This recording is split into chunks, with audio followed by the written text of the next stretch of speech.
Annie's good, Kirsten, good. Kristen was on the, I didn't know she was on that. She told me that. And she's working back to the board. He's just joining remotely for a.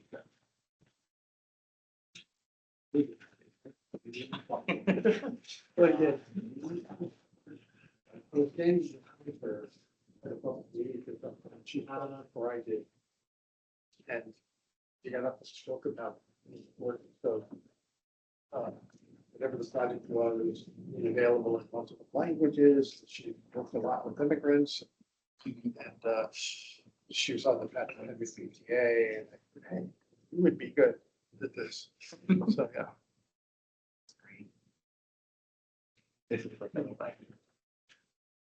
I do think, sorry to interrupt, I do think we hit quorum here.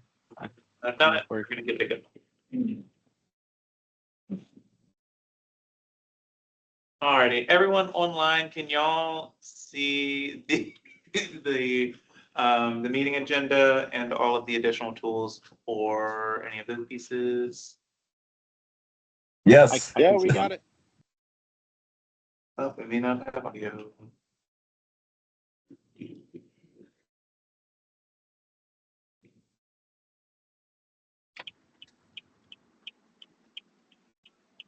And Annie.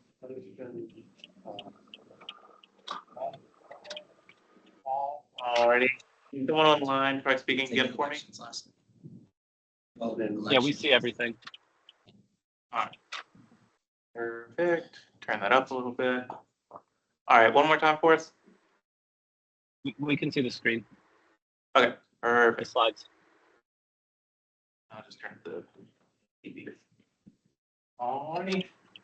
Okay, hi everyone. Thank you for coming to the Q3 DAC meeting.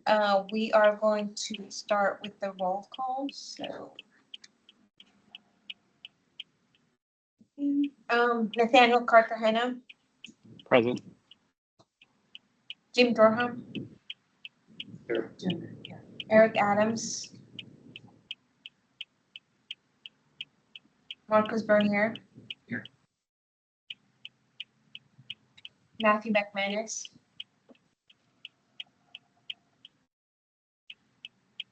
James Maslanka. Here. Yvette Young. Here. Jason Koenig. Bonnie O'Day. Here. Eric Van Horn. Present. Stephen Palmer. Here. Jacob Joseph. No Brian.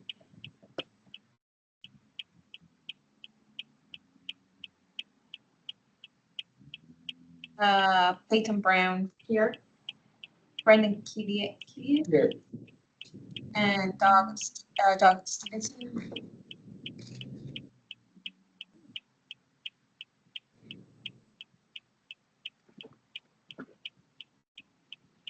Perfect. So the next item on the agenda was the approval of the minutes from last time. I know Caleb sent it this morning. Any objections or comments about that? I move to approve the minutes. Second. Perfect, thank you. So the next item of the agenda, we do have a little bit of a change. We were going to do a infotainment demonstration with someone from the planning team. She was ready to go, but then we had a few bus shortages and they had to use the buses to go out on service. So fortunately, we're not able to do the demonstration, but we'll make sure to get Trevor, who's the information technical systems lead. Is that his title? We'll make sure to get him from the planning team here on another occasion, probably maybe the next quarter, right? The next quarter or two, depending on how much budget content we have. So yes, we apologize for that. That was very last minute, but we'll make sure to reschedule him for another time. Have you guys seen the system in the field? Have you counted buses with? Can you explain what it is? Yeah, so when you're on board the bus, some of them have what looks like a TV screen inside the bus for the passengers to see, and it will display information about upcoming stops. I believe some of them have information, may display like PSAs, but it's mostly to help be a trip navigating tool, what stops are coming next. I think it might say what connections you can make at those stops, and I guess more details beyond that, Trevor would have been Yeah. able to explain that, but just curious if anyone's been able to see it in the field, use it. Y'all have them on the articulated buses, right? Some, On the newer ones, yes. yes, okay, then I have. They're super nice. Yeah, they're like on the side, Yeah, kind of like yeah. pretty large. Any initial reactions? So infotainment is fairly new. It's fairly new to the industry. And you probably start seeing them on, especially other agencies. You probably have been seeing them since like the mid 2010s, but it's fairly new. You've been on any modern New York City subway train, most of the modern trains, they're a standard feature, but we're just now getting them on our buses. So, just initial experiences here compared to where you may have seen them elsewhere. Any initial thoughts? I liked it. I mean, it was interesting. I think it's probably great for tourists, great for sure. So It's really helpful. I was with my girlfriend one time and she doesn't use the bus usually. Yeah. And she felt a lot more confident. She could like see the screens. Fantastic. Awesome. I think it's great, like sometimes you're looking down on Apple Maps or Google Maps on this is my next stop, and then instead it's just right on the screen for you, keep your phone in your pocket. Always a good Yeah. thing. I'm glad to hear that I'm glad to hear that it's not on all buses, it's only on some buses. I don't know what percentage it's on some buses. So it's good to hear that you guys have been able to come across them and use them in the field. Hopefully we'll be able to get in a demonstration of those back in front of us next meeting, and we'll be able to really flex its muscles and show off what it can do. When I was a new bus rider to Alexandria, I always thought that it was the hardest thing to know. Like, I feel like the window during which you're supposed to pull the cord is very narrow to get your exact stop. I think that makes that much easier. There's a few buses. I think I've seen it on the 36AB to Shirlington. I found that to be very helpful, just like to know exactly which stop, because I'm mostly a weekend user, so I'm not always going to the same place. Great to hear. Okay. Well, thank you, everyone. We'll make sure to coordinate that, rescheduling it. The next item on the agenda is updates from each subcommittee. So the first one would be membership and recruitment. I'm not sure who wants to speak on behalf of that subcommittee. That's a great question. To be frank, I've been absent for most of the summer, just physically, but Aiton, Nathaniel online, Jimmy, I feel like we don't have much in terms of updates, other than the people that we've processed, in the interim for the last 3 months. We're still working on interviewing some more candidates and I guess ironing out the kinks in our processes, having some important discussions, especially with the public engagement committee as well. Peyton, I don't know if you want to shed any light on some of the conversations we've been having or. Yeah, sure. So one of the conversations that we had is, when we go out to a lot of these events as representatives of DAC, if the committee is full, then how do we properly encourage people to apply, knowing that the committee might be near capacity or at capacity? So how do we engage people to be interested in DAC and then eventually want to apply and be a part of the committee, but confirming that language. It's on a rolling basis, or we have people who are going to be at a 2-year term. You may have to wait a year. So it's really having those conversations to make sure that when we're going to events that we know how to properly promote DAC, depending on the capacity of the committee.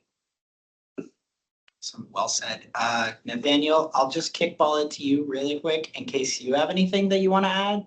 If not, that's kind of all I have for membership and recruitment. Happy to add. Oh, there he is. Sorry. I was like, he disconnected right as I mentioned his name. No, I sorry about being a little late. I had childcare timing challenges, but yeah, I mean, I think there's a couple of elements that I wanted to cover here. The first is that we are actively processing one person. Bonnie, I believe they were a recommendation for you from you or a referral.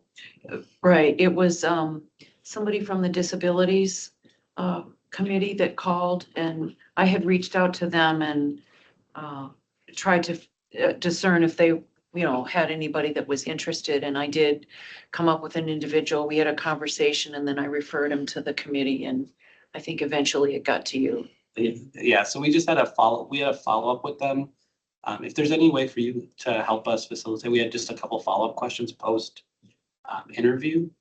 So I don't know if there's a way for you to lend us a hand in that. Sure, I'd be happy to help. Just contact, we can chat after the meeting or whatever you want. That'd be great. So I'll follow up with you after the meeting. Okay. Two other small matters handled by the subcommittee. The first is that Nafal Kalam is now, I think we covered this in the previous meeting, has resigned. So that has opened up one piece. I think Marcos and Peyton covered briefly that we are focused on that. We have one other membership update, which is that in Q3, the Q3 meeting will be the last meeting for Eric Adams. He's now decided to end his term. He did submit terms. We were kind of changing the rules, but he intended to finish 2 years, which he did, which he will do in this meeting. So he'll resign. So we'll have another opening. One key element that I wanted to cover in that, with line 35 being, I think, the highest, if not the second highest ridership, I think his departure will mean that we have no, if I'm correct, no routine line 35 riders. So that'll be one key replacement we'll need to make promptly as we look at the recruitment subcommittee.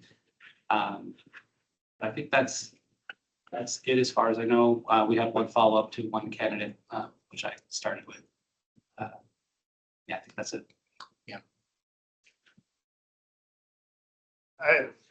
One thing sort of to add and also to ask, last year, I was invited and able to attend a youth leadership conference, where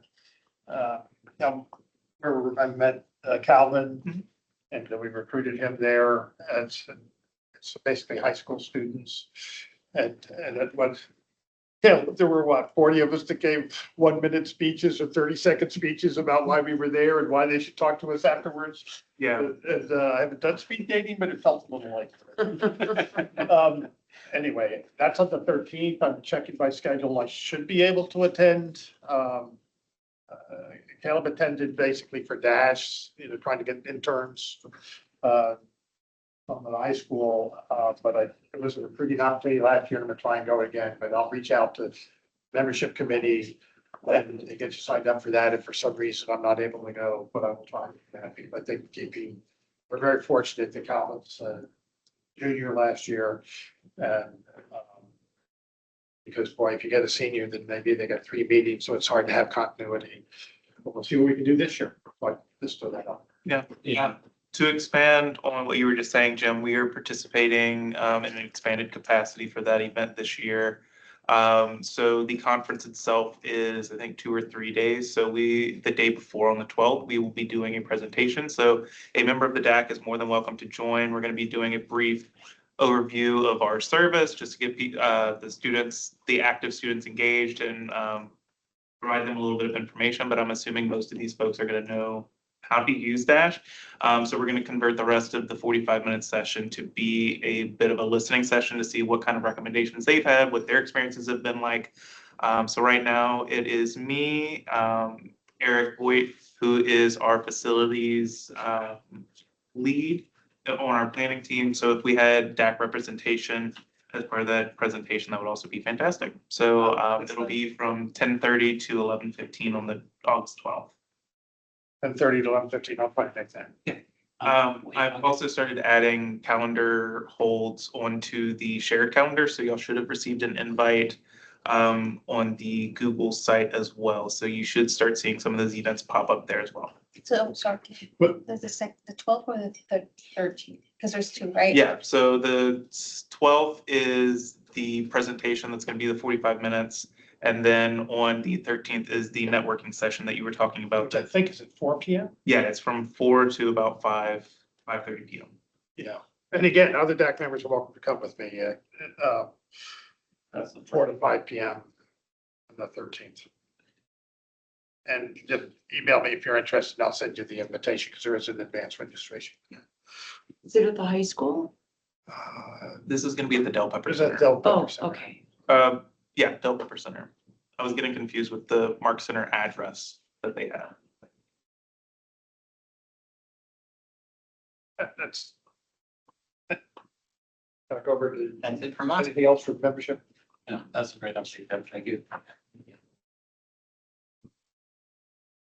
On to advocacy and public policy subcommittee. Well, similar to the previous committee we just discussed, we haven't met recently. It's a bit of a quiet time over the summer. I do want to give a shout out to Bonnie. She initiated some efforts to try to look at whether or not the state's smart scale funding criteria and weighting could be revisited, because about a year or so ago, it was changed to lessen the likelihood of a transit project being funded through that program. And so what she's found out is that, Bonnie, jump in if I don't get this quite right, but basically the Secretary of the Transportation for the state of Virginia, Commonwealth of Virginia, is aware of the issue, is interested in reworking the criteria and weighting, wants to wait until the current grant cycle plays out, and then we'll start a process to update the smart scale. So right now, I don't know that we have a role. Our next major advocacy thing that I'm aware of will be budget related in the fall, and we'll be back here when we meet in I think we're meeting in October, the dates are out there. We'll get a letter together and we'll meet and see if the committee has anything else. I guess the other topic that we've had in the past has been associated with education about DASH amongst students. And I was unable to coordinate a meeting in July as I expected with Alexandria City Public Schools and that, but I do know that their teachers have met to develop some curriculum to increase their transit education in Alexandria. That what we had talked about in the spring was in middle school, maybe sixth grade. And in parallel with that, city staff, you may know, is rolling out their transit cards for Metro buses. So I think it's a Metro bus only card, because right now students could ride Dash free, but with these cards that the city is providing, they can ride Metro buses for free as well. So those are terms of making our youth in the city of Alexandria more aware of the opportunity to ride transit buses, both Dash and Metro. ACPS, I think it's going to roll out a curriculum in the fall, and the city's rolling out passes for Metro. But I haven't been able to get everybody at a meeting together over the summer to coordinate those, but we are talking to each other individually. The only thing Anything else from that? yeah, the only thing I wanted to say is that I did that activity as an individual, not as a Dash member. So it wasn't, I didn't mention my participation here. Anything else from? I was just gonna ask Bonnie, do you Matt, think, Peyton, Brandon? I was just gonna ask if you thought that it would have made a significant difference to had been representing the DAC? No, because it didn't get that far. Okay. I emailed other pedestrian and bike and transit advocates and said, you know, do you think this is a good idea? And then one of them came back with the intel that they were going to look at it next spring.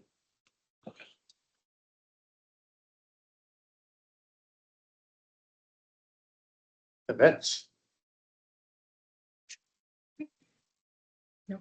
So yeah, the next subcommittee would be events and public engagement. So for this summer, I've only been able to attend one event. That was the en route charger groundbreaking. We had a few members attend, so it was really great. Even though it was raining, it was still fun. very exciting and very fun. And then I will also hand it off to any other subcommittee members if they attended any events recently in the past few months.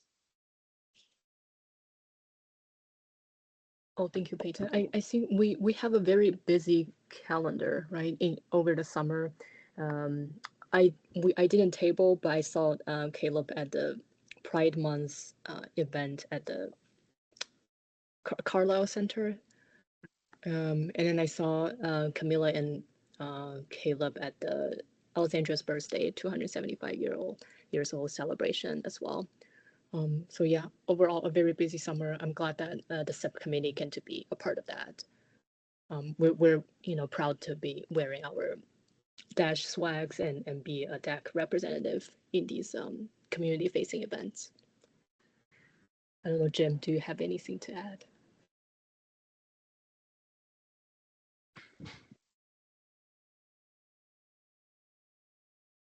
Perfect. I, for one, can verify though that Peyton rides the bus because I ran into her and her mom on the bus. Yep.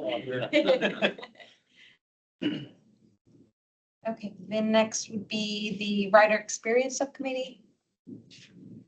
Right, I'll start and then we can have a few folks. So we did meet in earlier in July.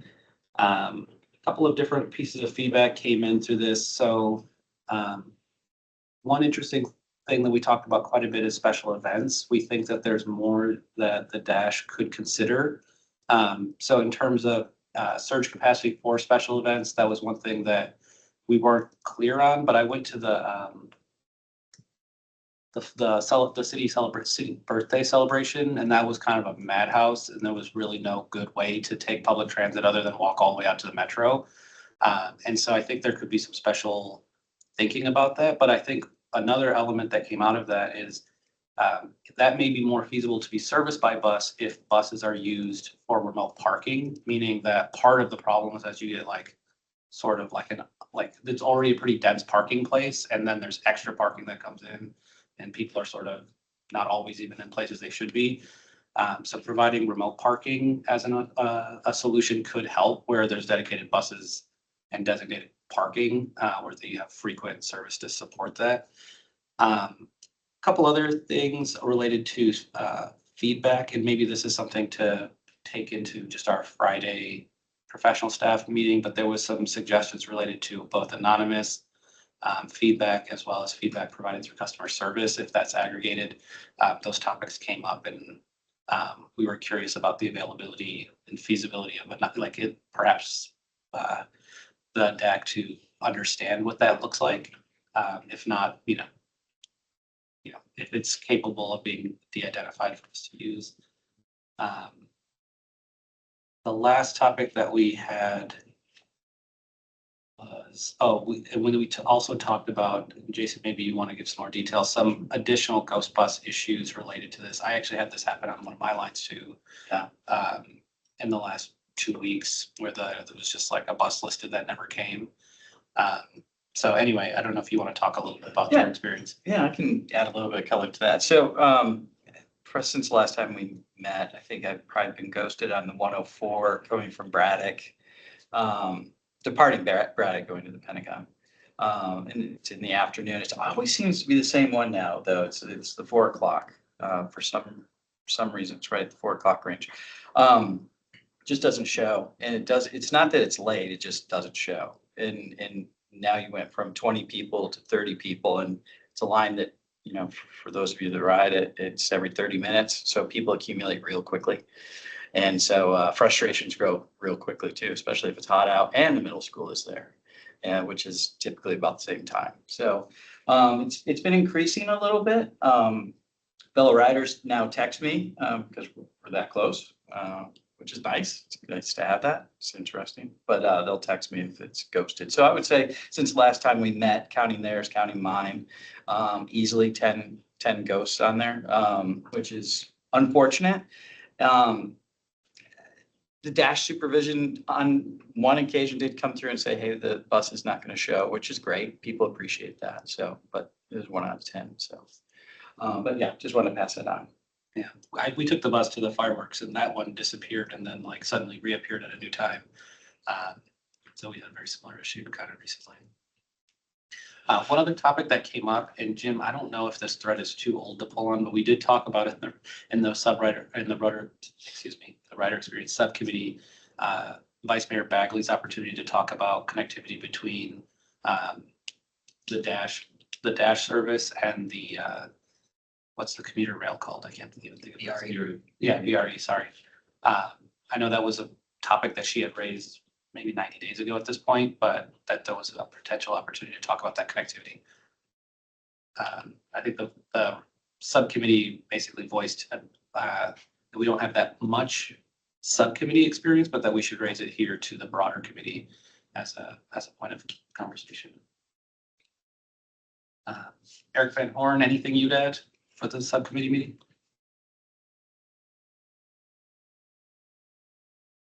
Maybe not able to unmute. I think that's everything. I want to ask for some details about the ghost bus issue. So, am I to understand? So we want to make sure we're understanding the exact thing. It could possibly be a bus that was scheduled to operate, never did, or a bus that was scheduled to operate and didn't operate. But could there have been, are you alluding that there was real-time information that told you that there was actually a bus in existence where there wasn't? Oh, no, so I spent a lot of time at that stop, so, Okay. so you know if it's going to come, it just did, it was exactly 30 minutes later that the next one showed, and on the screen, it's not real time, they have it right there on the stop, I forget the name for it, it's LCD, but it's, The screens. yeah, it's, Yeah. yeah, so, so it said, Okay. it of course said it was gonna be there because it's not connected with that, but yeah, so we all. I happen to think, I know exactly the issue that you're stumbling across because it actually came up to our level. There is a trip that, that's challenged quite a bit, and I think it's your trip, that trip that you're experiencing at northbound 104 from Braddock Road. Yes, something like yes, that. yeah. What we've discovered is that, certain trips are interline. What interline means is, the bus that operates that trip comes off a different route at Braddock Metro Station and then switches over to the 104 and it does a trip and it goes somewhere else. That particular trip happens to come off of the Route 30 eastbound, which at that time of the day gets caught up here a lot. So a lot of times that the physical bus would get so late here that it never makes your trip. We've identified that sometime between the spring and the summer, we've actually, I'm hopeful we've corrected it in the upcoming service change. Which was pushed back by a couple of weeks. It was supposed to have been in place by now, I think already, but it's now planned to be in place by, is it August 9th? August 9th. Yeah. So we're hopeful that with the August 9th service change, we've addressed little issues like that and other things throughout the system as well. That's fantastic. Thank you very much for that because that makes complete sense. And I will pass that on as early as tomorrow morning. I do want to add to, I was going to add it to the new business, but just a quick tag on since we are talking about rider experience. And, and I brought up when the mayor was here and also the last 6 months is that exact same stop, that exact same time, we have the party animals that are there. There's 4 to 6 of them with beer and drugs. And,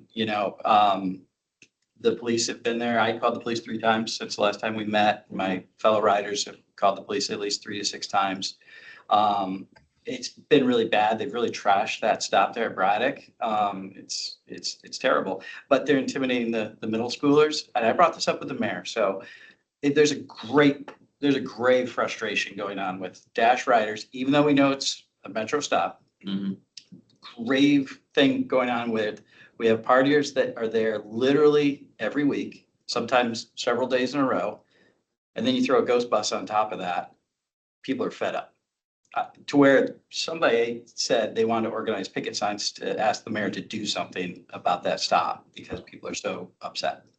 So if directly falls, as I see it right in here, I tempt this down every time saying, hey, we'll elevate this, but I'll be honest, I've elevated to the mayor, I've elevated to this body every single time we've gotten together. People are tired of it. Okay. And I think if we're not going to track vagrancy, we at least need to do something about it. Sure. And so if I start taking pictures and posting it, I'll do it. But I'm kind of tired of calling the police. And dash supervision, in most cases, is right across the street. They're right there, in the parking lot. So nothing against them. I've talked to them a few times. The drivers, phenomenal. All the staff we work with, phenomenal. Everybody cares when we talk to them. But somebody needs to start doing something about it. So two questions.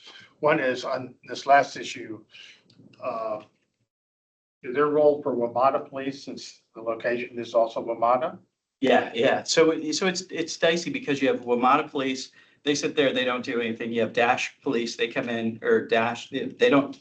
That's staff or not police, right? No. Well, they're Supervisors. supervisors, Maybe yeah. supervisors, but it's not the same as. Yeah, yeah. WMATA police. WMATA police, they literally don't do anything. So Alexandria police have to come in. They're the only ones that clear the spot. And they know everybody by name. It happens, again, it's weekly, sometimes daily. Yeah, I just wonder why, should the city be asking WMATA to do more? I don't know. I don't know. That's sort of the question. And And my other question is back to the ghost bus, and I'm glad to hear you've identified a root cause and have a solution that'll go into effect August 7th. And so I guess we'll find out month of August and September. But, given what I heard, if that doesn't solve the problem, what you've done on other routes like the 31 and 36 with the overcrowding, you have a second bus available Mhm. at the times that happens. And so I'm wondering if the 4 PM Braddock, if your current plan A doesn't work, Bonnie knows I always think about plan Bs. If plan A isn't effective and there's still ghost buses after August 7th, would you consider having a 4 PM extra bus on that route? Looking at the feasibility of doing that or anyway. It's gonna depend on how it's gonna unfold. I think the reality is, even if that gets fixed, I think the reality is, no matter what we do and no matter, how well we can, there's always gonna be ghost buses throughout the system. It's just, we fix it here, it's gonna pop up somewhere else. Yeah. It's a continuous cycle. So But I think what you're hearing is when the problem is repetitive at one place with one group of people, it increases the frustration level. Not that I want to spread the problem around, but there is something to be said for, if I experience something once every 2 or 3 months, it's not the same thing as once a week. I mean, 10 times in 13 weeks is a lot. yeah, I think. I just, Yeah, I think what we should do is probably monitor that trip, and you can probably monitor from a customer feedback perspective and to see how many, are we still continually getting complaints about, that same ghost bus. just questions. thanks. Not an expert. You know what, I just remember Eric Backhorn's feedback about when we did the outreach to the customer service thing. Customer service right now doesn't automatically provide a reply or confirmation of receipt, which is a little bit funky compared to other customer service experiences that you would interact with. So you don't inherently know if it was ever heard, if you do anything other than like call, I guess. So anyway, just one thing that might just up the professionalism appearance of customer service is just having like confirmation.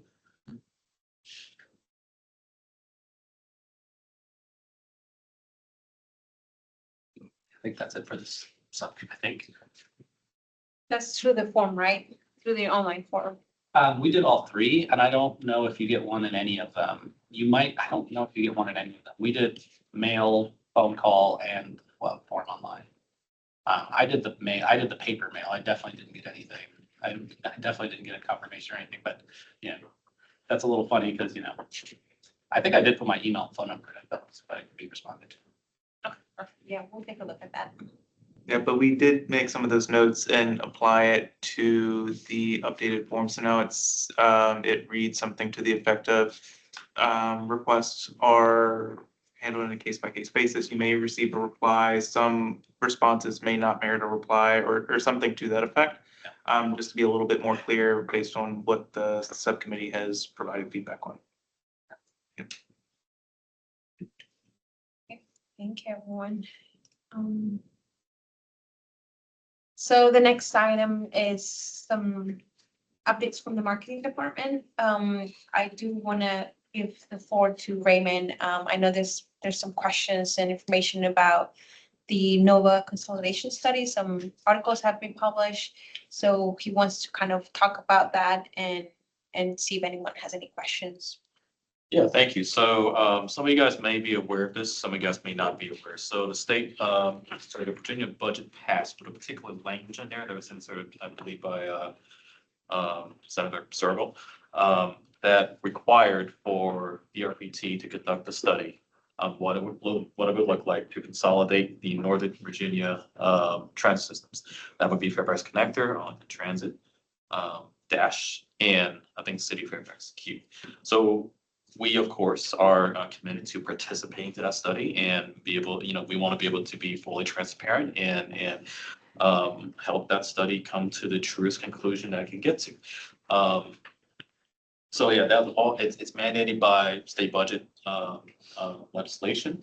In the past week, sorry, 2 weeks, DRPT has engaged with us to get us started with the study. We've started giving them, they had this laundry list, scavenger hunt, just full of data requests, founding documents, what are your strategic plans, your budget, all this and that. So we have been furnishing their data requests in the last 2 weeks.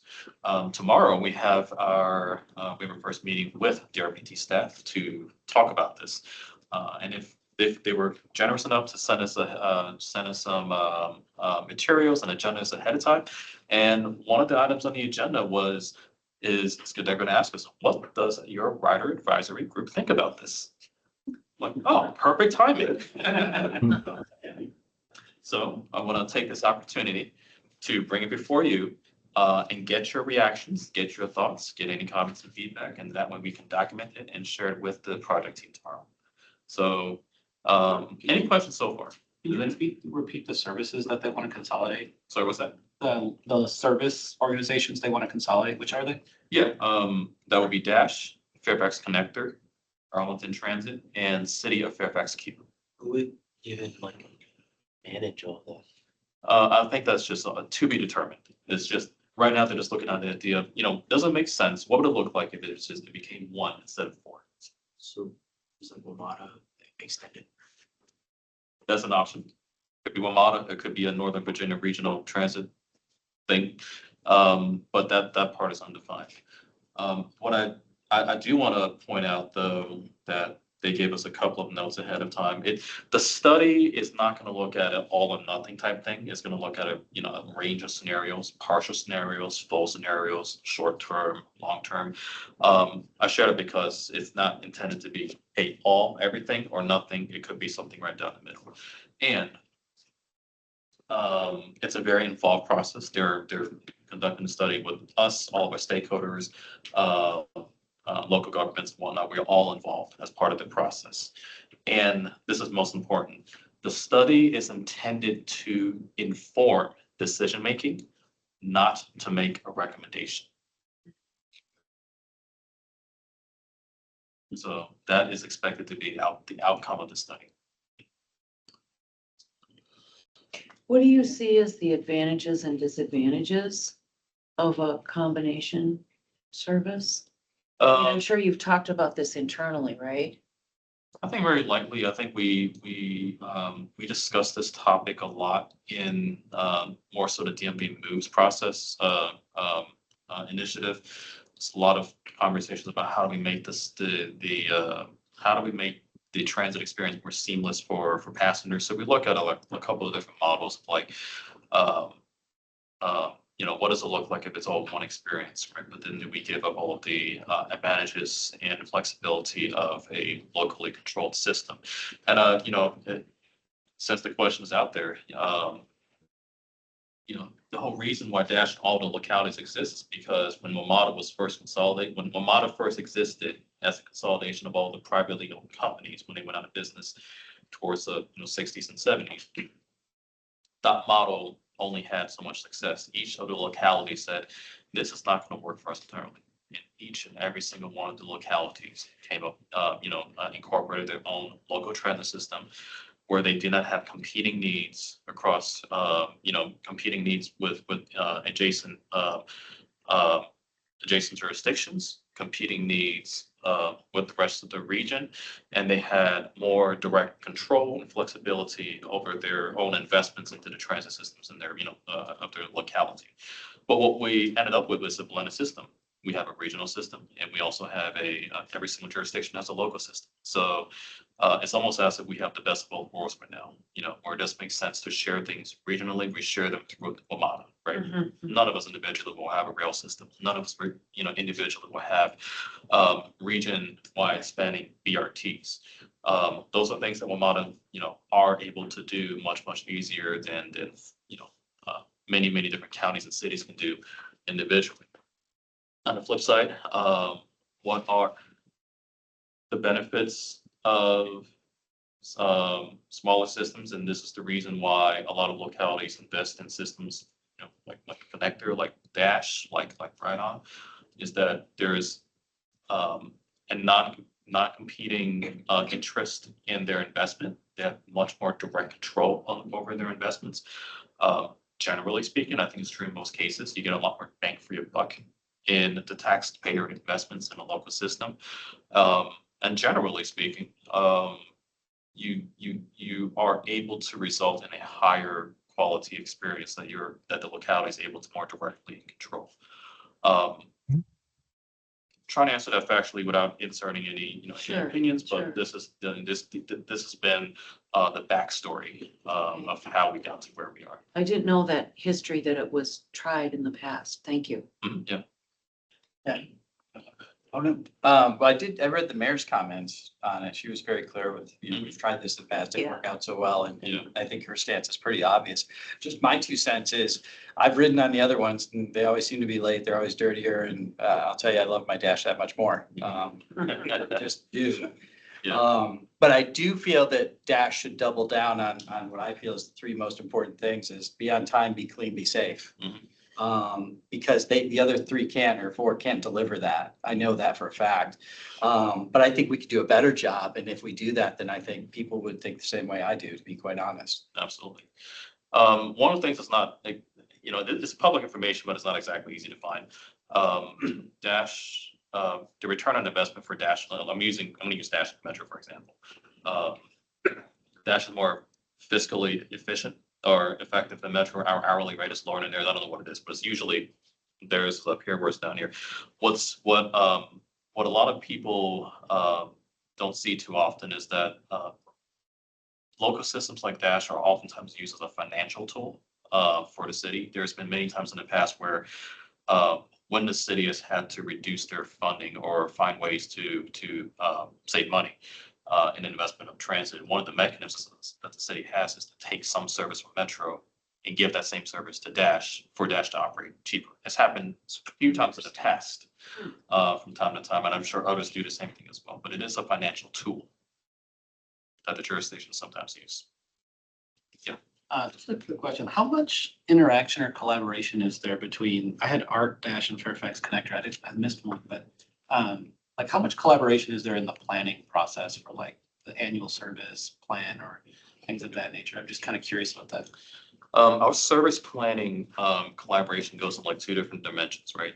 So we coordinate directly with Metro because we have the most amount of service that overlays and interacts directly, with each other, Metro and Dash. We also interact directly with our direct neighbors, so like Fairfax Connector and Arlington. We coordinate with them on access to like their transit facilities. We coordinate with them with the service transfers where they do overlap. Our coordination with Metro is a lot more deeper than that. So like, for example, Duke Street, for the longest time is a shared corridor. They operate the regional services that run up and down Duke Street and beyond. We operate the services that run up and down Duke Street, but stays within Alexandria. But when there's times when, not so much now, but more so in the past, off hours at late at night, if we have a bus running up and down Duke Street every 60 minutes, they have a bus running up and down Duke Street every 60 minutes, we'll pick up the phone and say, when are you scheduling your buses? We're going to schedule us on the opposite end so we can deliver the service on Duke Street to people every 30 minutes, as opposed to, a miscoordinated services. So that's the type of coordination that we do with Metro planning and scheduling staff. We do much more so with Metro than we do with our adjacent neighbors, just because of the love of interaction. But we coordinate with NORA as a whole through NBTC when it comes to when it comes to stuff like this, we coordinate with them when it comes to state funding reform. We've been involved very intimately so with our peers and providing feedback and figuring that out. As a region, the various state funding reform proposals, how it's going to affect us as a whole. We don't respond as an individual jurisdiction. We respond as a region on what we think will work and what we think would not work. So yeah, hoping that answers your question. Yeah, I mean, I think the only, I would, well, I don't want to, I'll give my opinion once people ask some questions, I think. Why, like, it's, you said there was a senator who proposed this, like, disability? Are his like constituents like asking him to like? I honestly don't know. Maybe Jim, you would know. I don't know. Is the question the political motivation? Yeah, I started following this when I saw the legislation introduced in the 2026 General Assembly session. It is motivated by an external belief that it would be cost effective to have a single system. In other words, that if you added up all the money that's going to the individual systems, that if somehow it were one system, it would take less money. That is the belief and of at least one senator that I think initiated this and obviously convinced enough people that there's at least a question worth asking. Can we, so I think the question that DPRT is charged with answering, whether it's written or not, is that can money be saved by doing this? Can money be saved by having one system? And the answer may be yes, but Values in the eye of the beholder. at a cost Yeah. of, the question is, I would rephrase the answer as can every system and can a single combined system provide the same quality of service that Dash already provides? What is that going to take? That's probably going to take more money to get the other systems up to our standard. So it's a money issue. Approach. Yeah. And that's why it's being looked at. And so, then like Nathaniel, I'll pause. I have more to say, but I wanted to answer your question. Yeah, that was the thing. But my personal opinion. I think they think, well, you've got, administration here and administration there and maintenance here and maintenance there. And I think that's exactly right. They think by combining everything, it would cost less because you wouldn't have, 3 or 4 directors and, planners and all that. I mean, that is an interesting point. I mean, I had never thought about, we do this in my business, like a shared services model where there are certain things you might consolidate, like maintenance. But there are other things that make a real difference for the individual service that might be better kept separate. So I never thought about like a matrixed organization like this, but that does exist. Yeah, well, In the private sector. it does bring up the question, and I have a series of other meetings. One of the senators, I'm trying to get set up a meeting separately on another subject with one of the senators, who I think is an advocate of this study. And so before I do that, which I think will be in September, so it would be good for us, if assuming others think like Jason and I, we want to protect what we have, to be armed with the ways you're already saving money through coordination. And what additional ways could the study identify for saving even more money? And so shared services, we've heard before about the maintenance issues and you do maintenance, I think, on a 24/7 basis, but you don't always have the experienced supervisors. And so the back shift may not be as efficient. Are there resources that can be shared from other organizations? So that's probably a bad example, but in this larger area of maintenance, given that we have, different electric bus manufacturers, different expertise, is there any sort of additional efficiency you can get in the maintenance world? As an example is that something this study might illuminate? Yeah, I'm not sure if it's going to touch on specifically that. I will say though, that is that's been a very popular topic as part of one of the DMV moves working groups. So a discussion that's got a lot of momentum there is what are the things and the services that does make sense for us to consolidate our resources on? And it's not so much services, more so ancillary services like towing, right? Towing, buying tires, buying fuel, those things that make sense for us to join our powers together and gain efficiencies across the region. And those are the things that we are actually we're continuing the discussions on the DMV booth sides. Things. But as far as I think we've, as a region, universally have responded. I don't know, we don't know what there is to gain with consolidating services.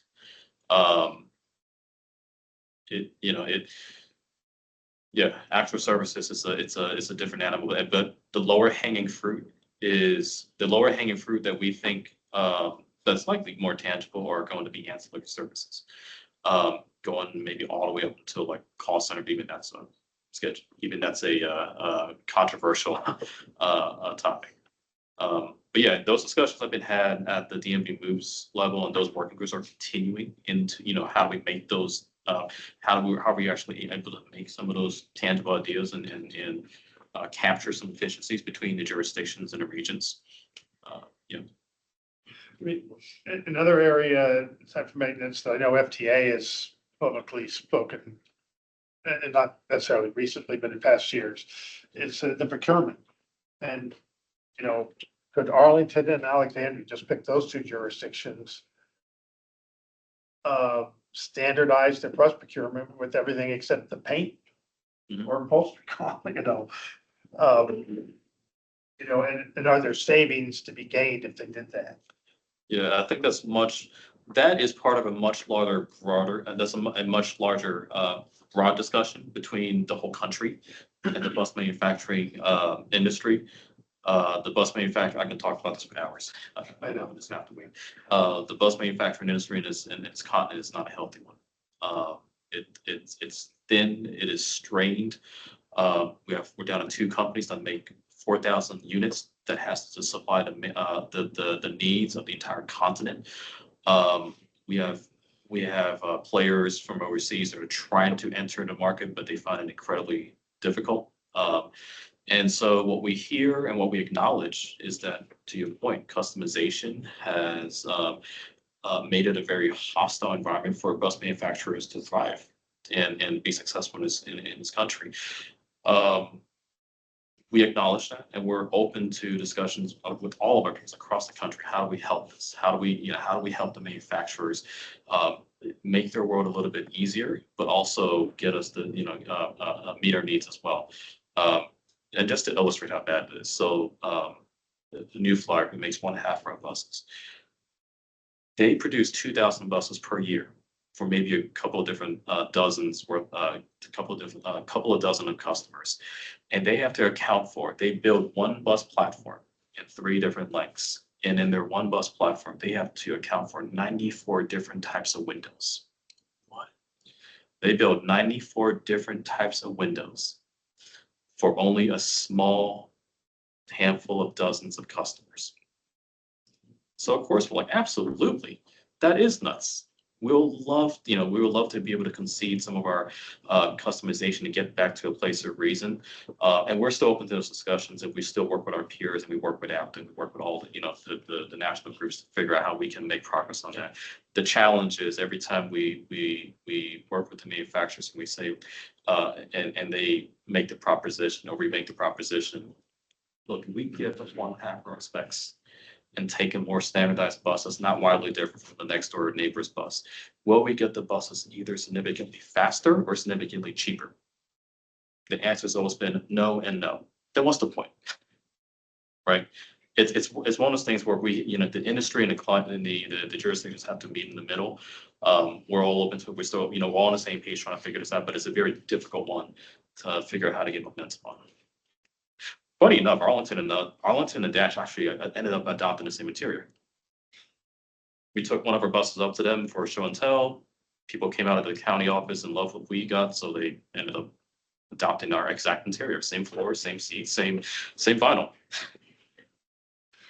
But you asked us for input Mhm. on what we think of it, and I would echo Jason's comment is that right now we think we have one of the highest service and reliability standards. We are not willing to give that up. I would add to that this earlier discussion about the ghost machine, so we'd have to go to NVTC to say, hey, back on the eastern edge of the region here at Braddock Station, there's a ghosting problem. And so responsiveness to problems when they do arise become much, much harder for us as riders to get addressed. It's the standards and it's the responsiveness to challenges that every system's going to face, but let's solve them on an individual level, I think. So I'll give you those. Jason's point, I put a, yes. Could I provide a little bit of additional information too? One of the things that Dash has that we basically provide some very unique transit services. Basically, Dash is the only transit operator who's actually operating electric buses. So that is, I guess, a question of whether or not a particular type of bus it should be in your fleet is something that's going to be is a very important question, and Dash can provide the information for the region and for Northern Virginia as far as what's going on. The other question, I guess, is the question of that we have a free bus service. Like again, in terms of the region, we are the only region, we are the only free bus service, at least in Northern Virginia. There are other ones in other portions of the region, but that is that there are in terms of electric buses and in terms of free buses, Dash is a very unique entity, and I think that we are providing a real service to the state and to the region in terms of providing the ability to test some of these things. And it makes more sense to test it on a small level rather than a humongous level of all of Northern Virginia. That's my perspective. Absolutely. Yeah, I was just gonna say, like, what you said earlier, Raymond, is my initial reaction, which is that there's no part of service that I can imagine consolidating in an efficient and beneficial way. I also think, how do I say this? Nobody spends more money on anyone than themselves. So there's this sort of like administrative difficulty that I perceive that may create actual greater financial inequities and also greater financial administration costs in like arbitrating who gets fed and who gets starved. So those, like, I don't think that's you suddenly collect all the administrators and that solve you. They suddenly have more work to do than they did when they were separate. The service part is hard for me to believe. I can, like, some of these matrix ideas seem like worth studying, but again, I think they're long shots, so you have to think about them. Like, I think it's fine to think about them that way. And then maybe the ancillary services, like you say, might make sense, but that's my general opinion. I don't know if you're looking for like a round robin. No, this is very helpful to hear. So no, thank you all for sharing. Thought of one more comment. This goes back to the Alexandria Transit Division. Of the jurisdictions we're talking about, Alexandria is the most dense, which gives us an advantage in terms of efficiency. When you have density of population and jobs, we as a community made a decision to give up. I no longer have weekend service because that bus service is allocated to the higher density areas of the city. And that's a decision we made as a community of how to allocate a finite resource based on our particular density and our particular citizens. See, and now if Fairfax is gazillion times our size and would arrive at a different decision. They would probably decide hey, we got to reach more parts of the county. And so, I just don't see the jurisdictions from a density standpoint are structured so much more differently. It's hard to imagine a unified system recognizing those differences equitably. Are they going to value what we value? Likely not. That's a very fair point, and I'm pretty sure that's gonna be one they explore as part of the study. All right, well, all of the feedback is very helpful, yes. It might just be a rehash of like literally everything else, everybody else has said, but first of all, I think chasing budget efficiencies for the sake of budget efficiencies, AKA lower costs, is, it's misguided, of course, but of course it's coming from the state, legislature level, so that's not exactly to be, it's not a surprise. I like Jim Online's point that the city of Alexandria functions essentially as like a case study for the region and for the state, with free fares and with electric bus procurement and operation. And I think all of that individual, those individual characteristics, well, free fares would definitely, but probably electric bus procurement as well, would go away if all of the agencies here are consolidated.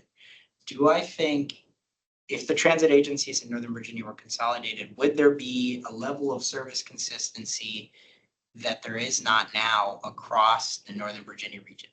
Yes, but not in a good way for people who live in Alexandria.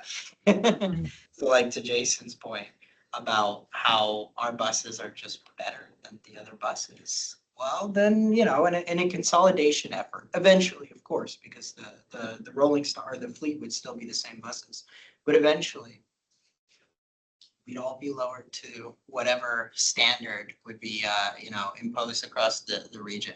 So I think the discussion you guys are having about, collaboration are really great, especially on like the very tiny things, like you said, like tire procurement or specific tool, maintenance materials procurement. I feel like that's a really good avenue to push, especially with whatever these like working group that's conducting the study, whoever those people are, I feel like that's something good to bring up with them, because consolidation for consolidation's sake, just, I don't know. Again, I'll concede that in my head, after thinking about it for all of like 15 minutes, I feel like residents of Fairfax County at large, when I say at large, I really mean like the very edges of Fairfax County, for example, would have a lot to gain from a regional consolidation of transit agencies here.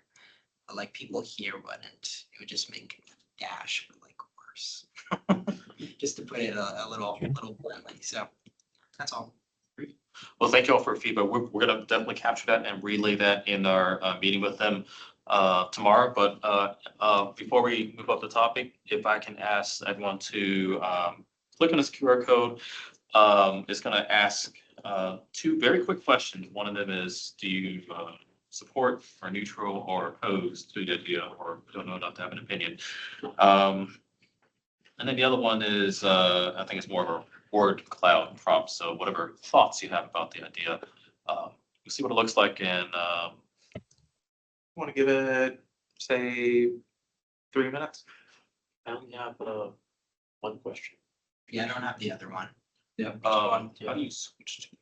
Oh, you, Is it a different QR code? no, they should be the same. If I switch it here?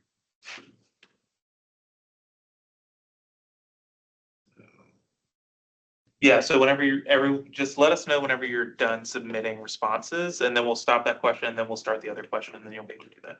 Yeah, so whenever that's disappears, that's the green button. Okay, so we have 8 votes in. 3 online. 3 online, okay.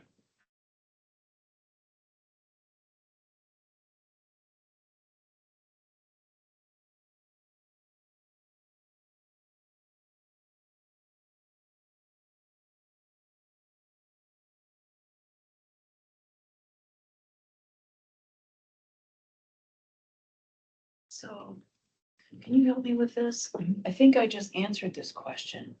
So what do I do now? So we're just waiting for a second. So after everyone submits their responses, we'll present the next question. Oh, I see. Okay. All right, I think we have everyone in. I'm gonna stop the poll. And then I'll start the next. Yeah, this one is a word cloud. So this one is, what words come to mind when you think of this idea? Tragic. Being serious. Oh, I have to put it in there?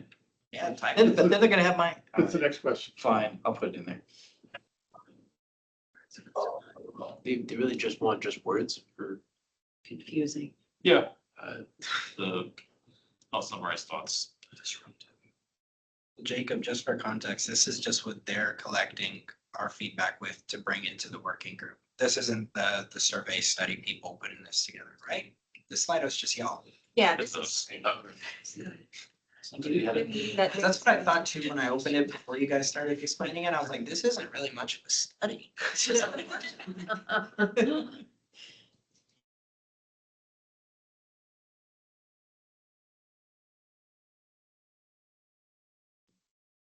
Yes. Can we display the results? I can't, Cannot. Maybe if you. I'm but if you seeing them join the on my meeting, Go in phone. the meeting, share you can share your screen. screen. Let's see. Then.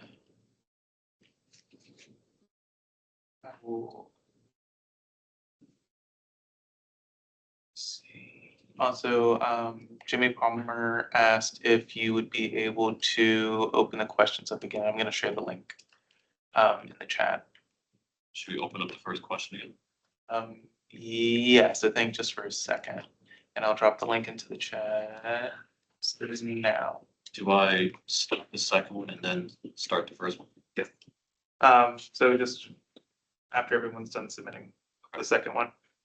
But Jimmy might be able to get in and start submitting answers to the second question while it's live. Okay. And I'll just be getting that last one.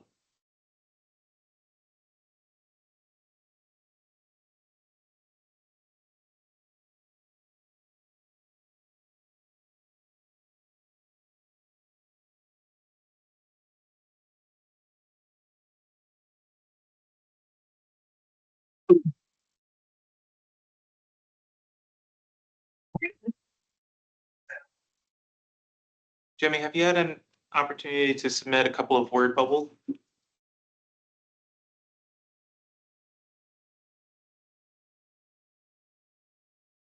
Yeah, I just got in. Thank you. Sorry about that. I'm going to stop the word bubble question and start the first question.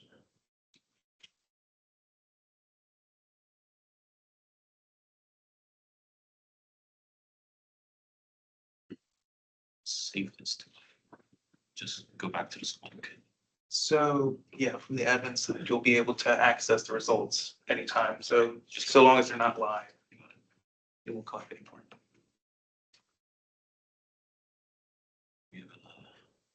Jimmy, have you had a chance to submit for the first question? No, I just got the second. That was the word bubble, but yeah, that's all right. Okay. All right. I I'm am. gonna I oppose the effort. I'm gonna show Thank the you. results really quick, just for this team, so where it is.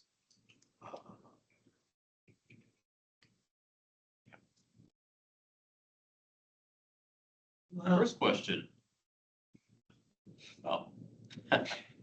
Didn't see that coming. Right, and then the second question, this one is interesting.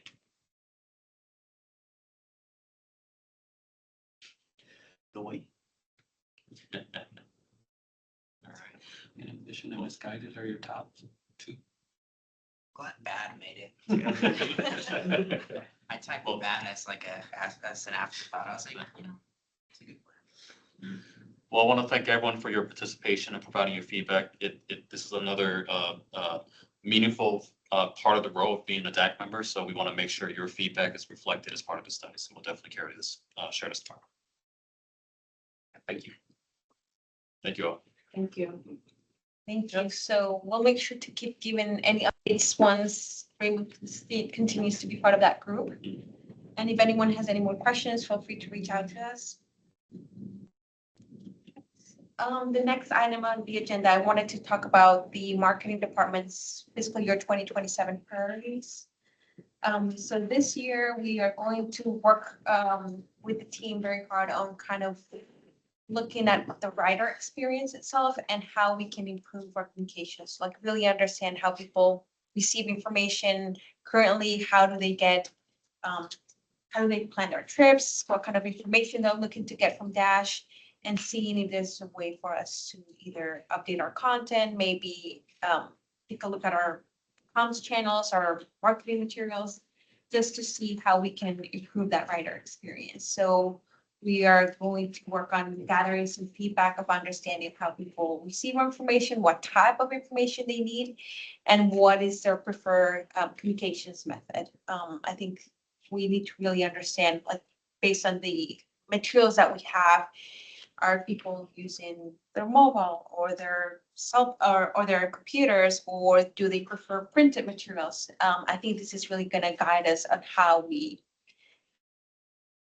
update our content instead of just kind of assuming people are still using the printed ride guide. Maybe that's not the case anymore. So we want to make sure that we keep up to date within our content, and the communications channels that we're using are effective, and that's the way people want to receive information. So we'll gather rider feedback. We are going to evaluate our existing resources. That means our materials as well as our communications channels.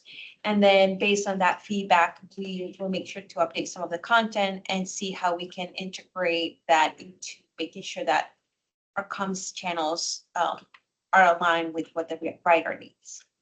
Some of the things that we're going to be looking as part of this would be some of the materials are going to be the ride guide, the pocket guide, the code of conduct, and a lot of bus decals that we have currently on our buses. And the main communications channels will be our website, social media, our feedback form, and customer service. So that's what kind of working on. If anyone has any initial feedback of how you receive information, how you want to get updates on Dash, or anything that you want to share with the team, that would be very helpful. Yes. Quick one. I saw some codes on buses, but it wasn't a customer survey. It was another survey. They've been removed recently, but they were on for a few weeks. And I was trying to figure out exactly what they were. Was it the rate your ride QR codes? That's what it was. Yes. Thank you. So been saying this for a while. What prevents us from putting this on the buses and just asking the simple question of on time, clean, safe? Like, can we get that from folks? Like what?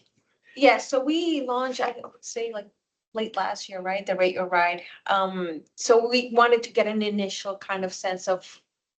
But it didn't ask those three questions. No, it was currently, it was just really just one question, like, how was your experience? And Yeah. based on the needs that we have from other departments, like the maintenance department really wants to see like the cleanliness. So we did talk about adding more questions to that form. Yeah. We just need to start promoting it a lot more because we're not getting too many responses. So we want to promote it and then see what other questions we can add. Yeah. That's a good thing with the QR code, that you can always, like, you don't have to like redesign it. You can just No, update the surveys. I think if you had QR codes, just a couple per bus, you're going to, I know for a fact you're gonna have input. And I think, it's gonna be input that you want, Yeah. for sure. Yeah. Just throwing it out there is, I think it's that simple, Mhm. not to oversimplify it, but I do think it's really simple.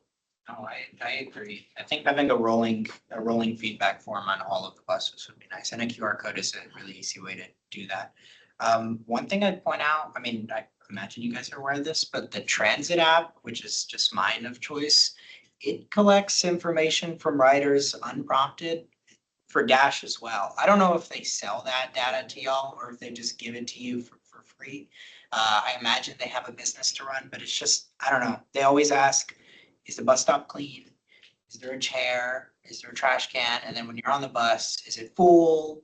Is it, et cetera, et cetera. And I mean, I don't answer them, but that's just. I answer my same route every week. That's because I want to connect my route. Yeah. But I answer this. I know a lot of people do. My Yeah. girlfriend loves answering them. So that's why I brought that up, because she's providing all that free data. We just recently learned what that was exactly. That's something that's being partnered between the Transit app and WMATA's. Yeah, that's what I assumed. So they've recently recently engaged with all of the peers as part of, again, the DMV moves group, on finding ways for the rest of the localities, for that to extend over to the rest of the localities. So that's something that, we don't know if we can make it happen, but it's something we're starting to talk about. Cause that was, yeah, that's just to say, like, I know for a fact that they're asking about y'all's buses and y'all's bus stops, so. Yeah. How they're doing with that. You nailed it. Yeah, absolutely nailed it. Yeah, it's really interesting because it also prompts you the question of, do you have time if you want to fill out questions, and you can answer no, and it won't bug you anymore. Yeah. And it will also do that dependent on, like, if you're about to get on a dash bus and transfer to a metro bus, it'll prompt you again, if you're getting on a metro bus, do you have time now to do so? And you can still say no, but it only really interacts at transfers or starting or endpoints. And it asks, was the bus on time? Is it clean? All of the things that Marcus was mentioning. So it's interesting for sure. I've done it a couple of times, especially like for the metro cars and stuff. I'm like, I don't know, our buses are a little cleaner, but that's really nice. So we do have that rate your ride on all the buses. We have it in 3 different spots. So at the entrance, kind of in the middle, and all the way in the back. Okay. Yeah, it's a kind of like a Yeah, blue yeah. rectangle. It should be on all the buses. Okay. That's If all I it's need. not, please let me know, because we did put them up on all of the buses. Since, I do want to add a thought to that and get everyone's feedback. We have been struggling with participation rate with the Rate Your Ride, considering how many people we move, we don't get a lot of responses. One of the things that we're working with Camilla's team on is just brainstorming ways to increase participation and increase the rate of submissions. But you folks are at the bus, I think, more regularly than we do. What are your thoughts? Do you have any thoughts on how we can get the public as a whole to engage more with that program? Have them somehow register for a drawing when they get a $20 Amazon gift card. Okay. I don't know how, I guess you'd have to collect their personal information, though. That wouldn't be such a great idea. Never mind. I think a lot of the friction when you're like filling out a survey, especially if like you're on the bus, you're so used to the dash being free. I mean, you get on, it's your ride, you get off. I think it would be really helpful if there was like, have you ever seen those survey things where it's like a smiley face? Yep. It goes like a green to like Yeah. really green or red. That was like at the doors. So like when you're getting off, you can just be like, oh yeah. I think that would be a little more helpful for people, especially because it's like always in front of you and people just like to touch stuff. You're talking about like the airport bathroom? Yeah. We have a kid get on and they're just like smacking it, and you're like, look, I'll take the rating. I do want to pile on to that though, because the ones that I've seen are on the exit, going out the back of the bus. And it's just kind of, it's there, sure, it's in your face, but it doesn't say scan me. It doesn't say survey, like it doesn't encourage me to do it. I do it out of like, well, I should be doing this because it's my obligation. But I would just make it look different to where it's attractive. You want to do that. That's my 2 cents. Do we have it at bus stops? No, If you saw it at bus stops, would you be more? you betcha. Okay. No, we You talked about betcha. that before. I mentioned that a Absolutely. while ago. Absolutely. Yeah, I was gonna suggest that the infotainment and those e-ink displays would be good places to have them, because you can put some other language around them. Mhm.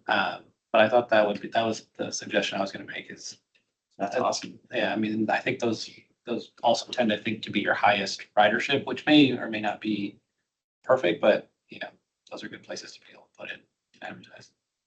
Yeah, because right now the form it's a maximum of 2 questions where it's just like rate on a scale from 1 star to 5 stars and then which line you were using. So for like the infotainment pieces, it's taking the information that you supply it. So on those high ridership routes, like 36, 35, we get some of that information. You'd be able to see what the uptick would look like. But that's not like actionable decision-making data though. Like, I'd be like very specific, like, again, my clean, safe, on time. I mean, I think 3, 4 or 5 stars doesn't tell you that. And so, I mean, you could also, I don't know the absolute number of lines, but you could just have, if it, what is it, how many lines is it? 6, 7, 8, whatever it is.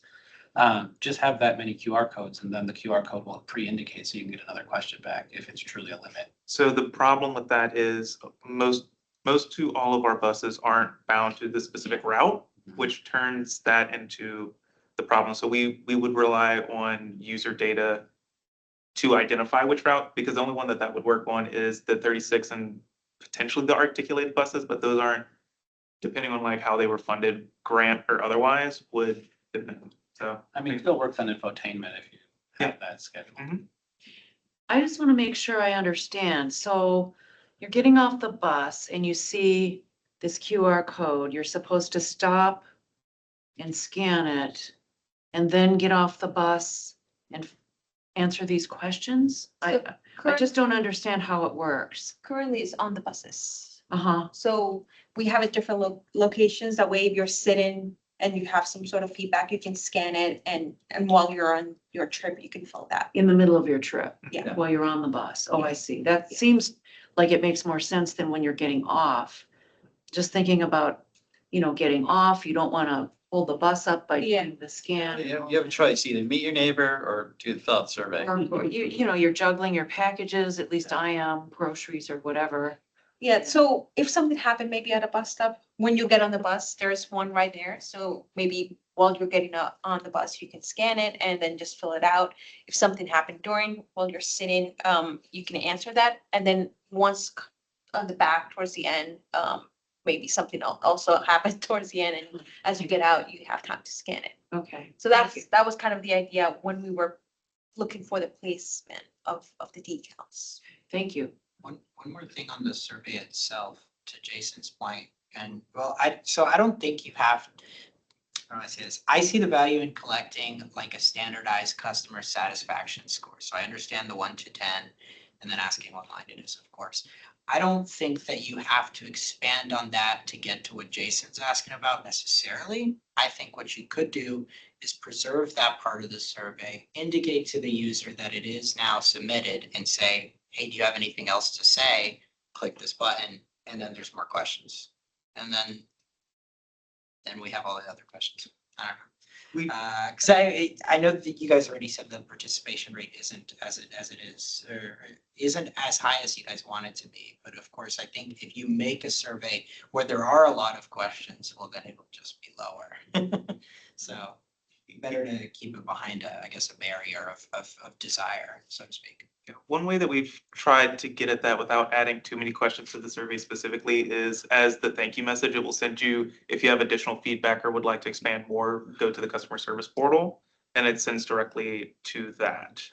But yeah, we definitely hear you as far as like finding different avenues to like pull out other bits of information while writing and stuff like that.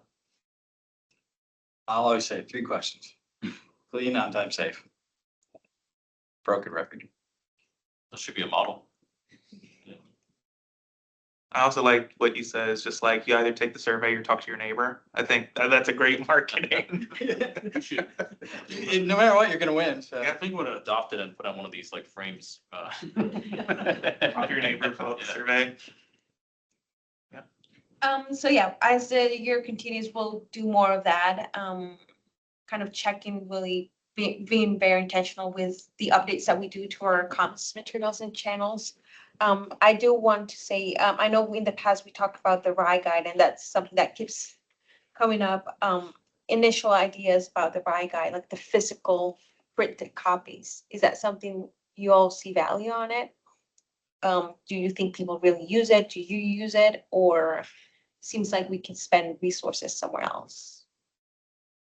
Is it a lot? Do you guys spend a lot of money on it? At minimum 30,000 a year, depending on how many times we do it. And then your staff time to update it all. It looks intense. It looks intense. Yeah, strictly just printing is 30. I would put it towards tchotchkes as winnings from filling out a survey. But yeah, it is resource and labor intensive to update them, especially as we, especially as frequently as we update our services. It takes a lot of labor and resources to update and produce the RIE guides and circulate them. If I remember correctly, that Arlington has one that's about the 10th of the thickness and but it has links or QR codes to the more detailed and more frequently changing information online, so that you know, it is a ride guide, but, you know, the Dash ride guide tries to almost answer every question, and it's pretty information intense, as opposed to it being layered of, you know, if you want more, you know, similar, parallel to the survey, if you have more to offer. But if you want more information about line 32 and every single stop at exactly what time and every time of day, that, you know, link to the online schedule. Yeah. And especially if you shaped it so that the more things more to change more frequently, then it would be, then you're updating a website instead of a printed guide. I just threw that out. I don't remember, when we discussed this 6 months ago, I looked at the Arlington site and I go, So we did launch based kind of on feedback, the pocket guide, which has been pretty successful. We've gotten a lot of really great feedback. So that could be the option of just going pocket guide and having the QR code for the full ride guide on the website and just updating the website. That would be much easier. We are working with the ride guide that's coming up on August 9th. The team's working it to make it readable. I know it's not ADA compliance, so we're making sure that it's not just a PDF added to the website, but actually that is in compliance with ADA requirements. So I think that's much more helpful than the printed copy that is very intense and Thank even, you. yeah. So we'll make sure, Bonnie, to share that with you. You can Okay. help us making sure that we do our best, but Sure. obviously, getting some expertise would be great. Thank you. Yeah, of course. How many ride guides do you typically print in one batch when you order them? So when I started here, we were doing 15,000 Okay. and we've gone down a lot. So we're doing about 8,000 or so.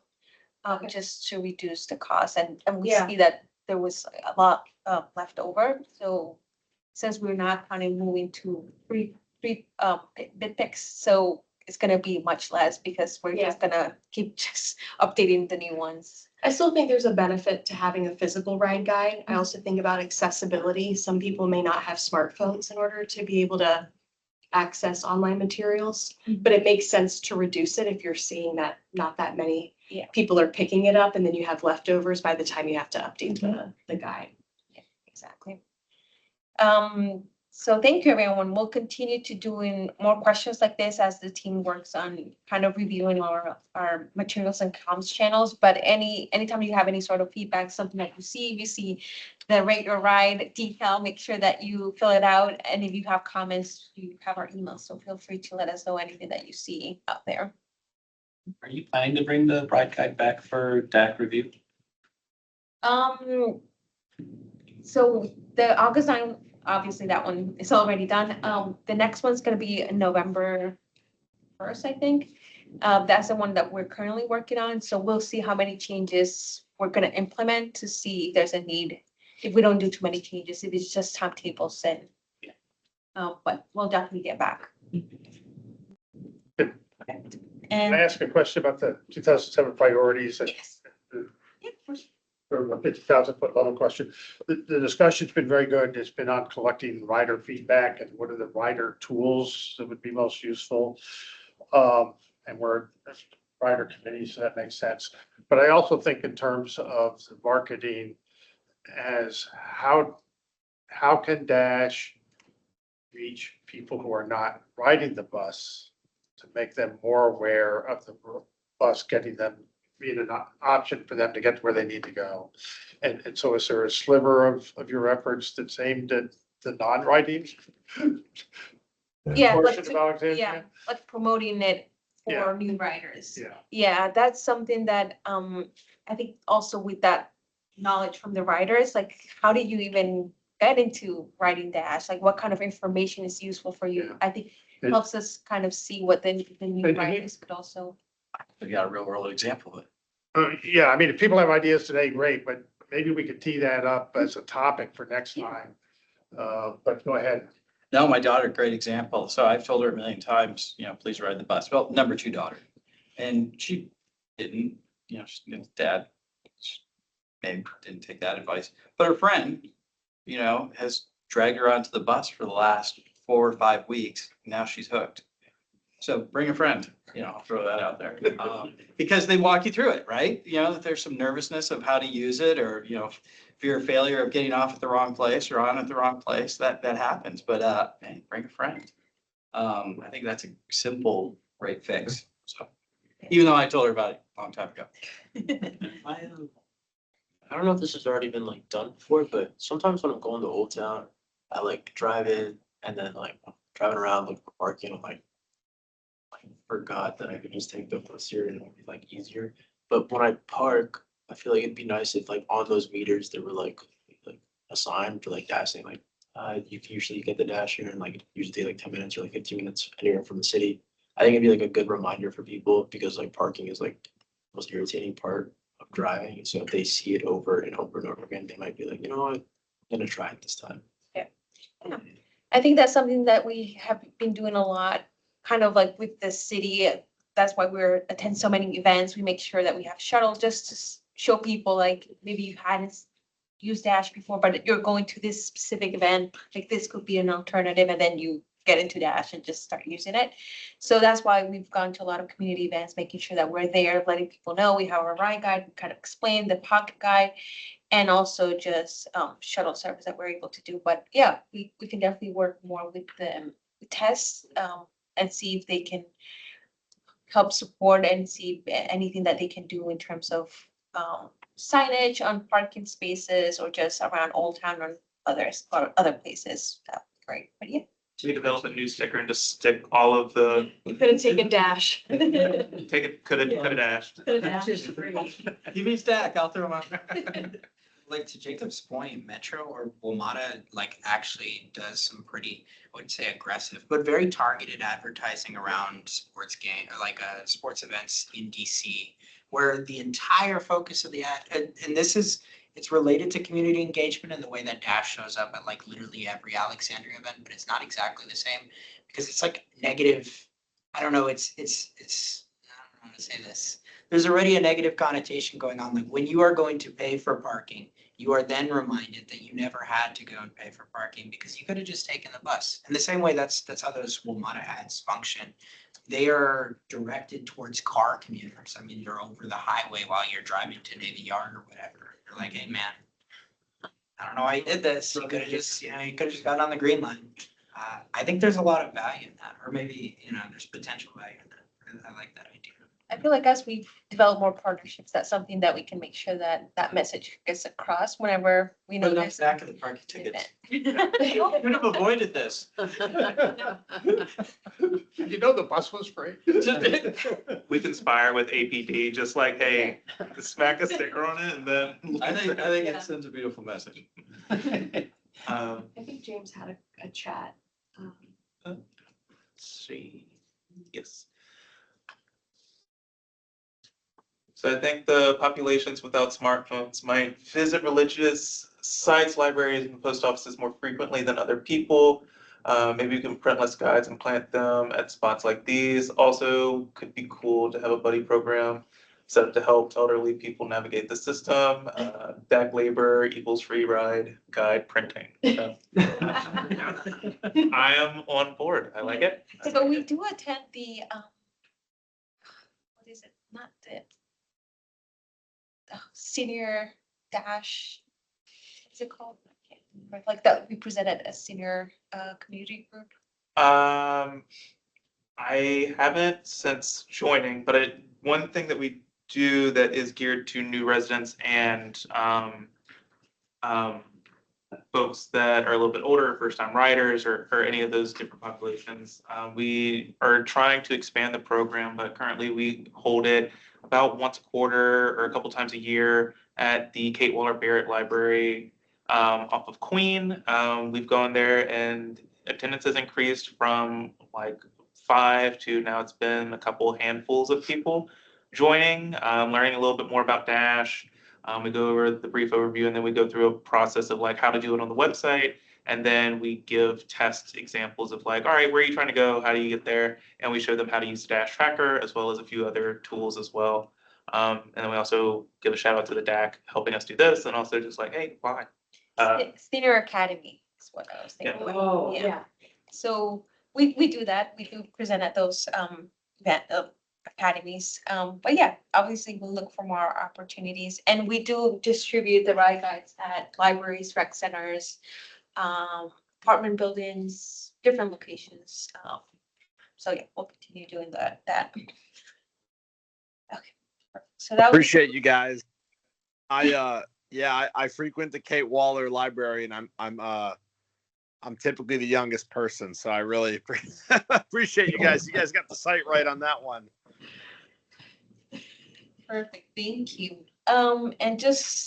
And the marketing updates, we do have some upcoming events.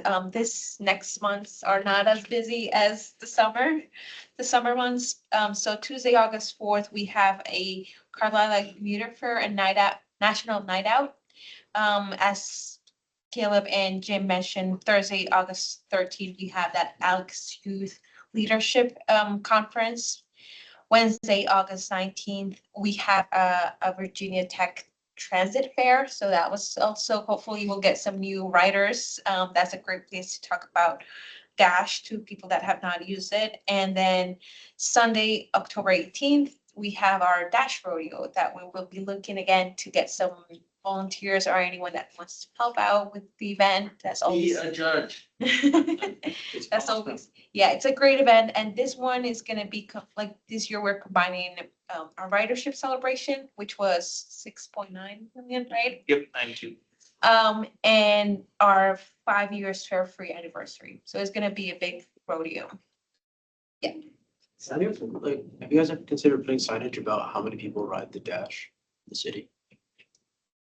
You know how like McDonald's has like the 100 million? Over 7 million served. We did social media, but we haven't done. Yeah, we've done social media. We've done the ridership celebrations are usually where we get a lot of either media coverage or also where we celebrate we start publicizing it, release press releases and try and get some media coverage that way as well. But it's a great idea to try and figure out other ways to put in people's face of we only have 160,000 residents, but we are moving this many people a year. So Normalize it almost like, because if they never ride the bus, they never know how many people actually ride it. yeah, you could help us get to 7 million. You can help us get to 9. Maybe those audio announcements would be a good one. Sorry, I was just gonna ask, did we have a ridership celebration last fiscal year? Mhm. Is- It was at the what is it? The No. Yeah, is it Charles or Chuck Armstrong or? Yes, that Yeah, one. the Armstrong Recreation Center out in Arlandria. I was getting there. I do remember that, okay. Oh, Chick Armstrong. Yeah, Yes. Chuck Armstrong. Yeah. And then. I was getting it confused with Charles Houston, and I was just like, it's, I know half of it. So as Caleb mentioned, he has updated the events calendar. So if anyone's interested in attending any of the events, just let us know so we are aware. But yeah. Continue with the next item. So we do have about 15 minutes, so we might be, Might be. So I was thinking about that when I was looking at the time. I think what we might do is workshop the workshop, if that makes sense. And kind of might get a little bit meta. But what I started thinking through is I think a lot of us are part of different communities and represent different groups of riders. And so what I wanted to start thinking about is people's appetite and feeling of appropriateness with the deck sport of sort of strengthening some of those connections and actions that we might take into the community. And so that's sort of what this is. I don't know if you revised or edited anything here, but I was hoping to start thinking about that idea. And so given that we only have 15 minutes, instead of trying to talk through that idea and then do it, what I'd like to do is sort of present the idea and get feedback on the idea of doing it. And so kind of workshop the workshop, if that's okay, just in the interest of time. ready? Yeah. Oh. I think that No, keep going, keep going. Oh, is it behind it? Yeah. Oh, there it is. I don't know why. No worries. So, I mean, the basic idea is, to kind of amplify our ability to connect with the community. So, everyone here has their own personal, professional, social networks that they're a part of, including things like schools, community organizations, HOAs, and just their friend groups. Uh, Across all of those, at least personally speaking, I have different levels of transit users. When I think about people that I work with, when I think about people I go to school with, people and my neighbors, they're all at different levels of transit use. And so my thought is if we spend some energy in thinking about how to frame this up, we could bring advocacy in a more deliberate way to our own groups. So I do think there's a question of appropriateness and boundaries. One of the things that I think we bumped into in the winter into the spring is sort of, not misusing not misrepresenting DAC in the community in certain areas that might be inappropriate. So I do think, this would be strictly in terms of collecting feedback and, recommending the bus as a service. I do think there'll be boundaries beyond that we might want to talk through as a part of the framework, but that's kind of my initial thought. I think we definitely want to try to avoid misappropriate or anything that might look like misappropriation of resources or that would otherwise appear as conflicts, with other groups. And I think one thing that's always there is when you're part of these groups, the inclusiveness of it, we are a fairly diverse group, but we will not cover everything with our personal, professional, social networks.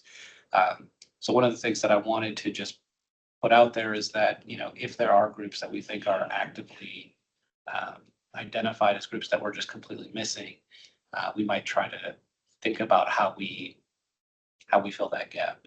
So this is the initial pitch. If you go forward one more slide,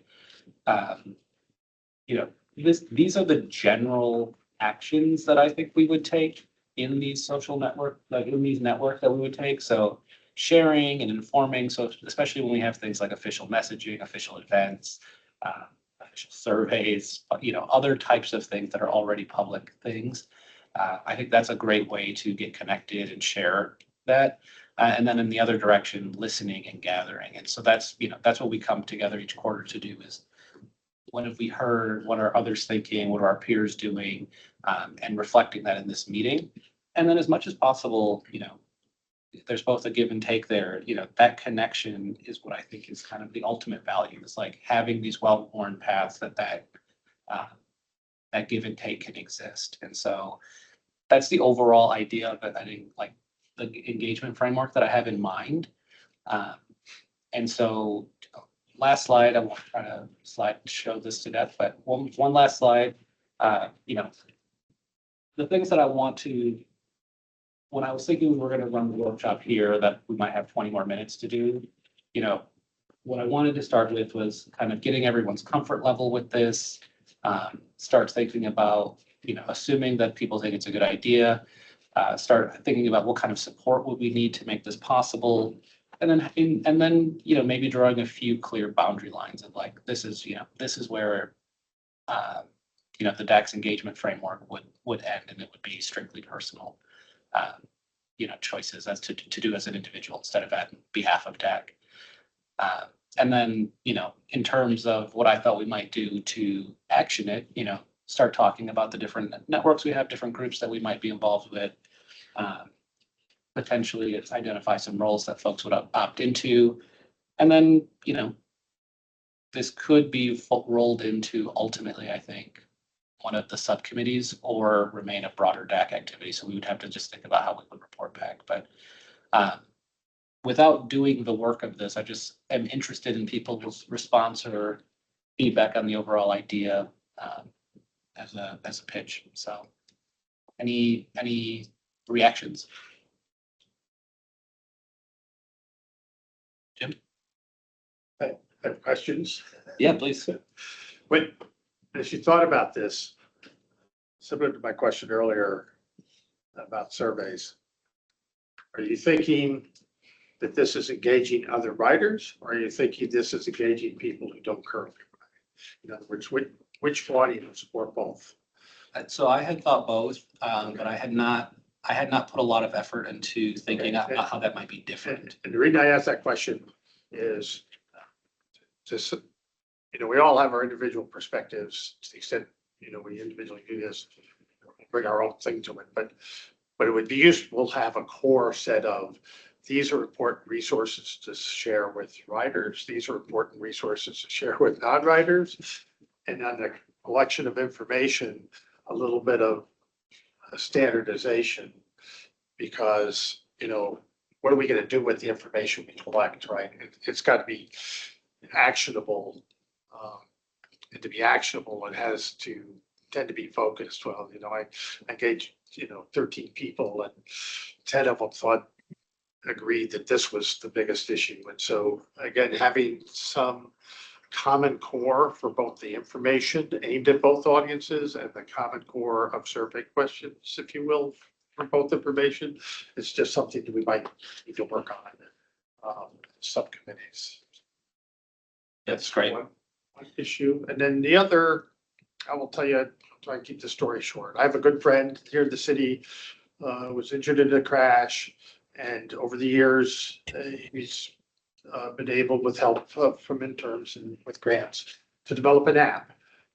It's called the Near Miss Database. And if you know about that app, you can say, boy, I tried to cross the street and it was dangerous. It was a near miss.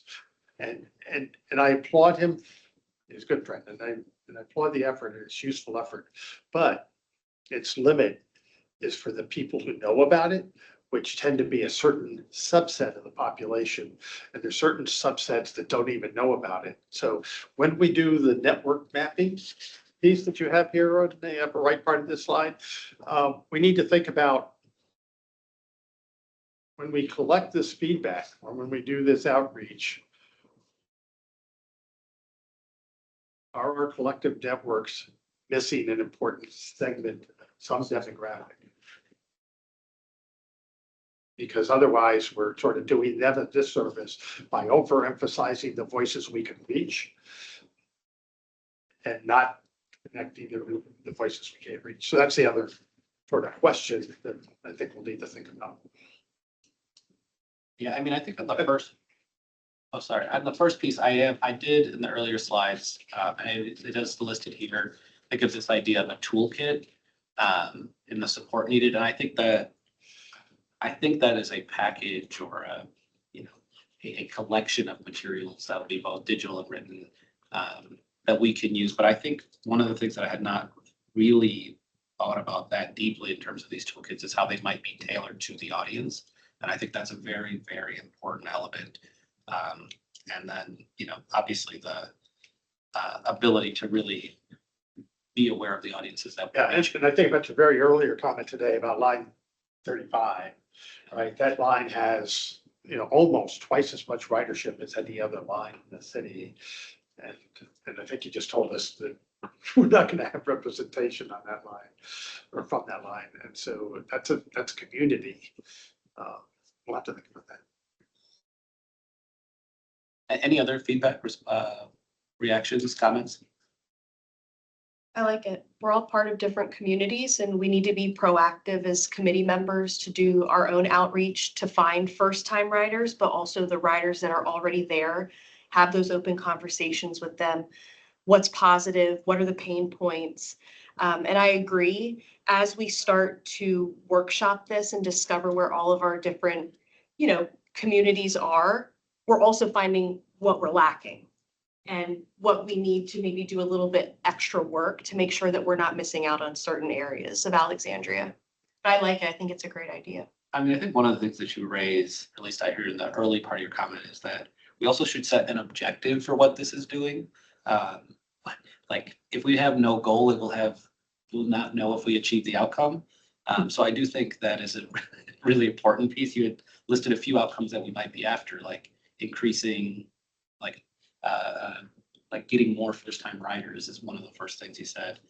So I do think we should have an idea of what our objective is. I know you said that engagement, you at least initially fashioned it as both, talking to people who are not currently riders, but then also engaging with people in your communities who are riders. I feel like for this purpose, specifically this purpose, it's way easier to goal set if you hone in on one of those two groups. Now, if we decide that what we want to do, like the groups that we want to go after in our respective social, professional, et cetera, groups are people who don't ride, but live in a place that already, already provides, ample service. And so there is some room there to convert them to a rider. Great, that's a goal and that's a target demographic for each of our individual social groups. I think that's, I don't know. I think that's a really great goal to set for this kind of effort. Because granted, a lot of my coworkers, a lot of people that I work with, they don't live in Alexandria, but I like to see myself as just like an idealist of public transit and the DC Metro at large. And what I see is a lot of them live in high density zones where either ART or Metro Bus or Metro Rail as well serves with incredible frequency. But like a lot of the people I work with just Uber and drive everywhere. So like, I know I can do some convincing with that cohort of people. And that would be like, of course, that's kind of outside of the scope of Dash here, because like I said, most of them don't live in Alexandria, but like, that's something I know, that I could go after and I could achieve like, measurable ground on with them. Yeah. For the county of Arlington, I suppose. Yeah, I think the piece of it is, and you exemplify it in this, and in your discussion, is that there's a little bit of social capital that we would be requesting of everyone to invest. Like, we're basically kind of opening an account for everyone to throw a little bit of an investment into. So, we're really just workshopping this now to see, is it an idea that the committee sees value in? And, I think maybe we conduct a survey or something in between sessions to just get sort of a vote, unless we want to vote live. But I do think that's kind of the counter argument is like, do we have enough people that want to make that kind of, potential withdrawals in their social networks and professional networks? Because I generally like the idea.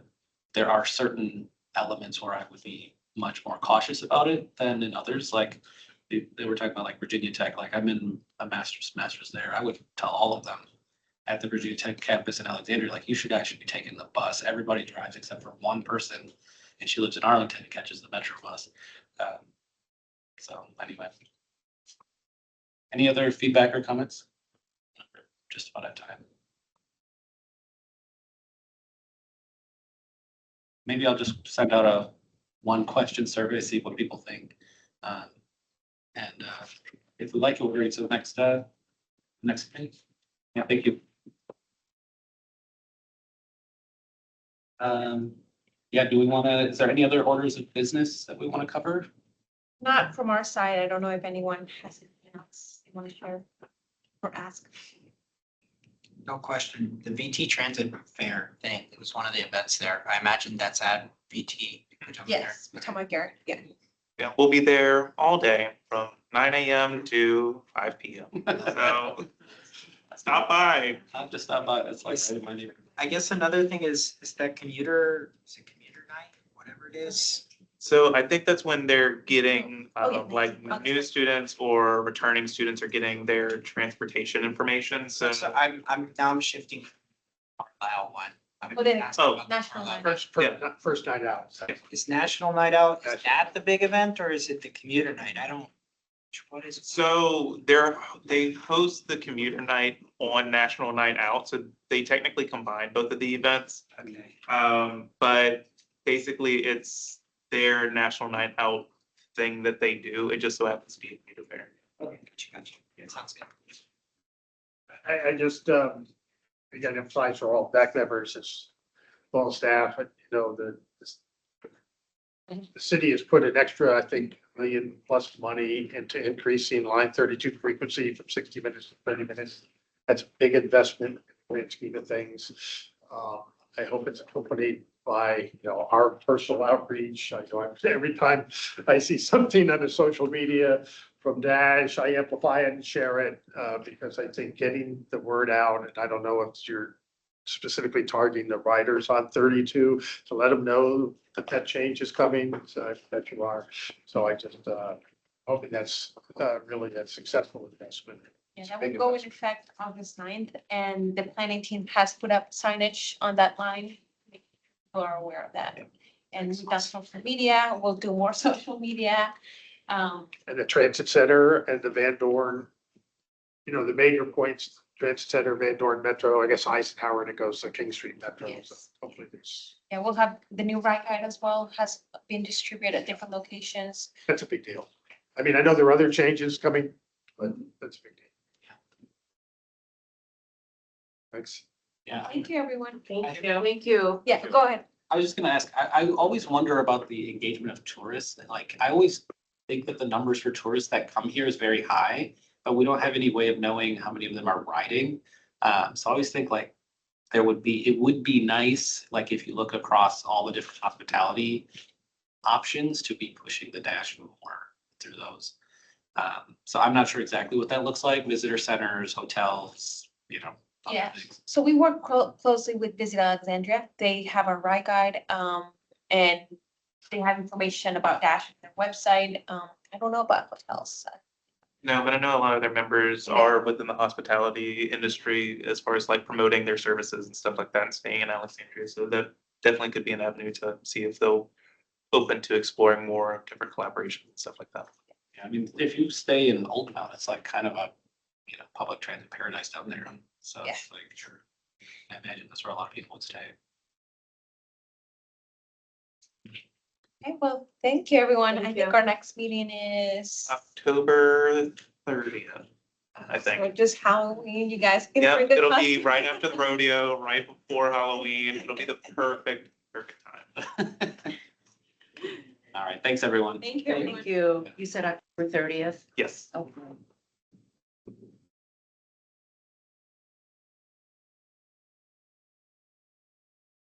Didn't know I-